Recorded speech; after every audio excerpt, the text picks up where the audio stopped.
Hi, this is Lucia with Yard of Love, and this week I would like to talk about insecurity. And the inspiration for this topic was because of something that happened recently with me.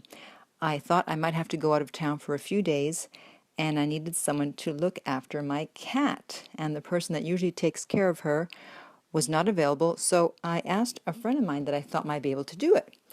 And he wanted to do it, however, he said it didn't depend on him. He'd have to deal with something. And I said, well, what do you mean? He said, well, he'd have to figure out what to say to his girlfriend.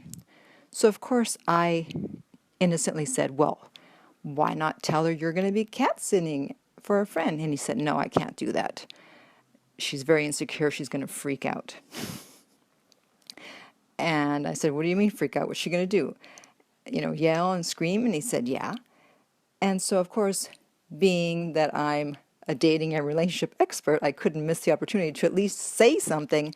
And I said, listen, you do what you want, but if you can't be yourself, what's the point of being in a relationship? If you have to hide things, especially something innocent like this, like cat sitting for a friend.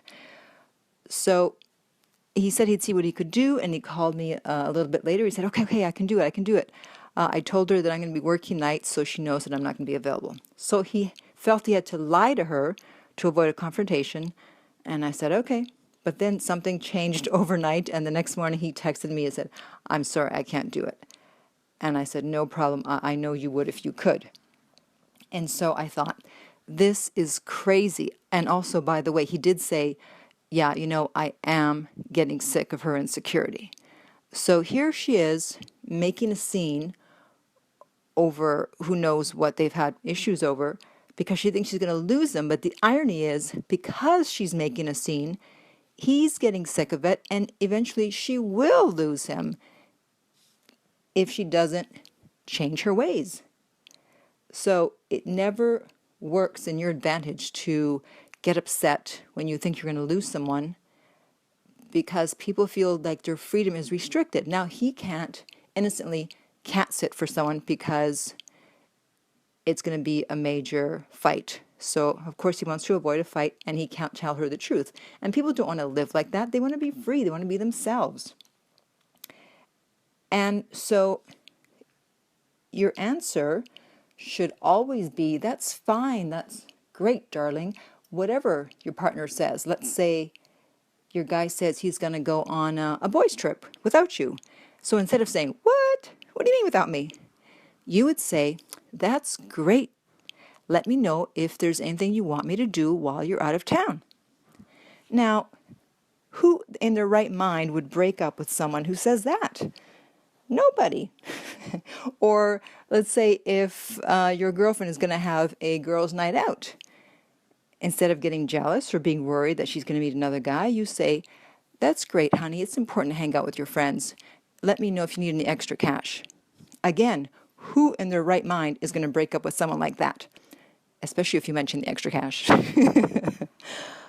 Another example, let's say your partner wants to meet up with an ex for whatever reason. Maybe the ex is coming to town, they live in another city, or there's unfinished business, whatever. Of course, your first inclination is to be worried and say, oh no, they're going to get back together. And if they tell you about it, you might, again, cause a scene and fight and say, no, I don't want you to see them. But again, people are going to do what they're going to do. And just because you don't want them to see the ex doesn't mean they're not going to. Doesn't mean they're not going to do it behind your back. I mean, what are you going to do? Follow them 24/7 to make sure they don't? So even if you do make a scene, it's not going to help. So the right answer in that case would be, well, I'm not thrilled about it, but I trust you and I know you wouldn't do anything to harm our relationship. Now, you may not trust them as far as you can throw them, which begs another question, why are you with them? But that's a topic for another podcast. But that is the correct answer when someone wants to see an ex. Because, again, they're going to do what they're going to do, and if they want to see them, they're going to see them. Now, if they see them and for some reason they do end up getting back together, it's probably not going to work out. They broke up once. Guess what? They're probably going to break up again. So instead of you looking like the crazy ex freaking out, you're going to look like the cool ex that, wow, he didn't mind. She didn't mind that I met up with my ex, and now I realize I don't want to be with my ex, and they're great, and I want them back. So now they're going to have to come begging back because they're the one that went back to the ex, as opposed to you being the crazy one and taking them back as fast as possible because you couldn't handle the fact that they might get back with the ex.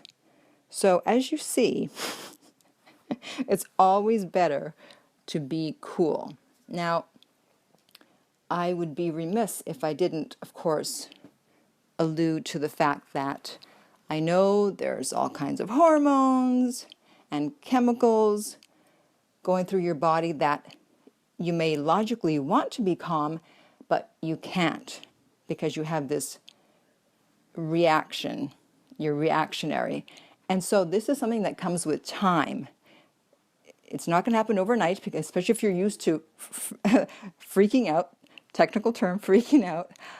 But as you practice it, as you practice not saying anything, as you practice saying the things that I just told you, even though you want to do the opposite and go, no. But if you just trust me and say the phrases that I told you, you can always freak out later. You can freak out at home, freak out with your friends, your family, your therapist, whatever. Just don't freak out in the presence of the person that you're dating, and don't make it seem like you're insecure. Because here's the bottom line. The fact is that you were fine before you met them. You had a life before you met them, and you will be fine if they were to leave, and you'll still have a life after they leave. So you can't constantly be worried that someone is going to leave. People need to feel free, and that's the irony.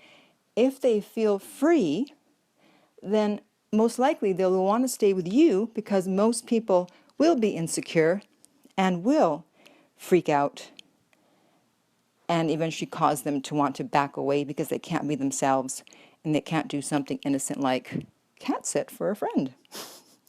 So, if you're having an issue with insecurity or anything else to do with love, dating, or relationships, I am available for private coaching. You can contact me at my website, theartoflove.net. And if you're listening to this on iTunes, I would appreciate if you could rate and review the podcast, because the more ratings and reviews I get, the higher in the rankings I go, and the more people will find out about me, and the more people that we will be able to help. Thank you so much for listening, and in the meantime, remember that love inspires, empowers, uplifts, and enlightens.